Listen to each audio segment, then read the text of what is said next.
cold like Minnesota. Need to stay up out the streets if you can't take the heat. What's up, YouTube? Back on the video you should tell from the title. I'm here with The Walking Dead, season 11, episode 2.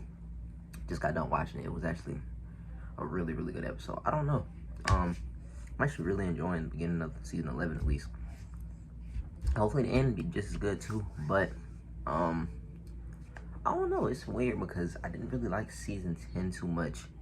And I feel like season 11 low-key similar, at least the way it's starting, similar. So, I don't know, maybe I just miss Walking Dead a lot. Or maybe it's just better, I don't know. But anyway, before we do get into this video, like, comment, subscribe, turn on post notifications, upload. Also follow the links in the description below. Also, I just want to give a spoiler alert. Of course, it's going to be spoilers, this review. But, somebody did have an issue with that last video, so I just want to, you know what I'm saying, let y'all know right now. Spoiler alert. Anyway, so what do I want to start? Well, I guess start off where the last episode ended with Negan leaving Maggie to die, so that's really messed up. And like I was saying, he's a dead man walking pretty much. Well, guess what? Maggie survived and she got right back to the group. You could hear they was on the train station, all that, right? Maggie was banging on the bottom of it, came through, and my heart dropped, and I can tell Negan's did too. Like, the way he was looking, he was low-key a little shook. You know Maggie does. She confronts him, hits him in the head with her gun, and then the big dude that she was with threw him against the wall. And then everybody started asking him questions, and he was like, who do you really think is here gonna defend you? He was pretty much like, which Loki was great, you know what I'm saying? He had great words. He was like, she was just talking about earlier about murdering me, and rather sooner than later. You expect me to save her. I didn't leave her to, I didn't try to kill her. I just didn't help her. It's a big difference. Which is true, but like, I don't know how he got himself out of that, but he got out of it. At least for now. But, then it takes us back to the place where Eugene and them are at. Yumika, Eugene, and then Ezekiel, and I cannot think of that one girl name. But anyway, they're there, and then next thing you know, Ezekiel's missing. Everybody's trying to figure out where he went. And then, I got my own little theory, but we're gonna talk more about that towards a little later in the video. Ezekiel goes missing. Then Yumika goes missing. She talks to the people, and then boom, next thing you know, Eugene's looking for him, can't find him. And then the other girl went to the bathroom. Now she's missing. So Eugene's just confused, shook, nervous. So he starts asking questions, and they be like, who you talking about? So it made Eugene even more nervous. And then he talks to them, and they said, I can tell you holding back. Just let me know everything. And you'll see your friends again. So they used that to try to get out of him. And I'm not gonna lie, I thought Eugene was gonna fold. I'm not gonna lie. Like, it seemed like it for real. Because we know that he's known to, you know what I'm saying, fold under pressure. He's been wanting to tell them the whole time. So the way that Eugene finessed this was kind of fired up. Like, I didn't know he had that in him. I mean, I know he had it in him. I just didn't know he still had it in him. Like, you know, when they first met Eugene, he was low-key a dirtbag, I'm not gonna lie. But, you know what I'm saying, he had a little fake face. Eventually, he, you know what I'm saying, admitted to what he was doing, that he didn't know how to say the word and all that, but he had a good little poker face.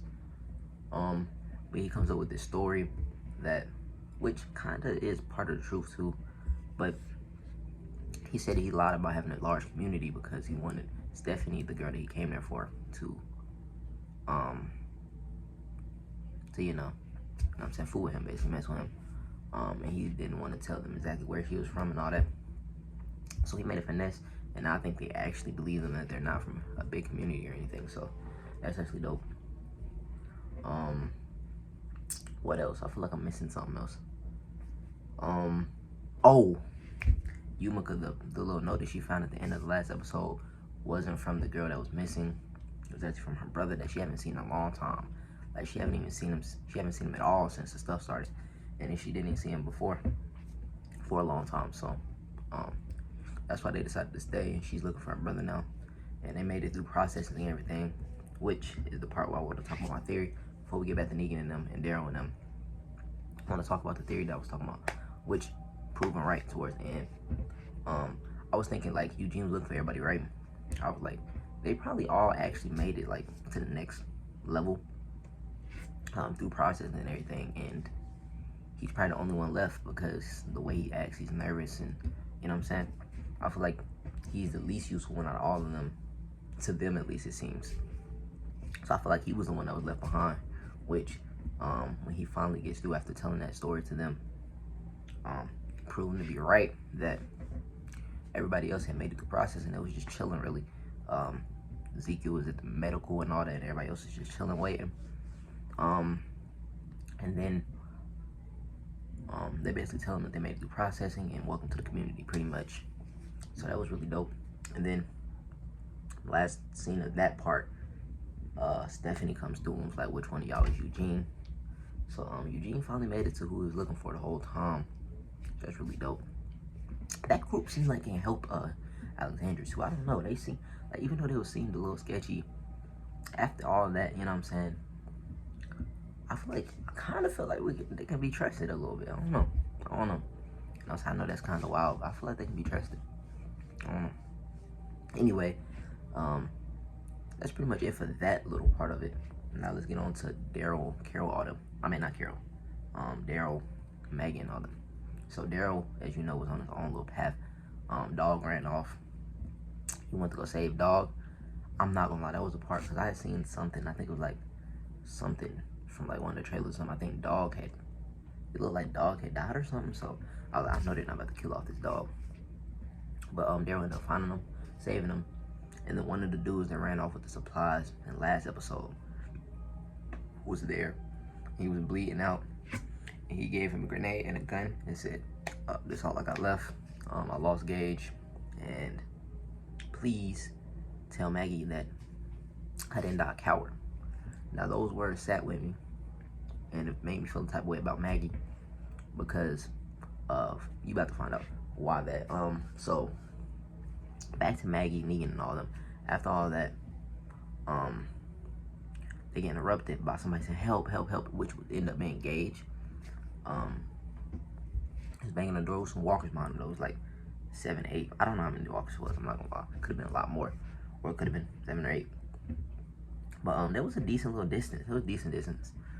And Gage is banging on the door, telling them to help. Right? Negan goes to open the door, and then the other dude, cannot think of his name, but he was with. Wasn't he with Negan and him?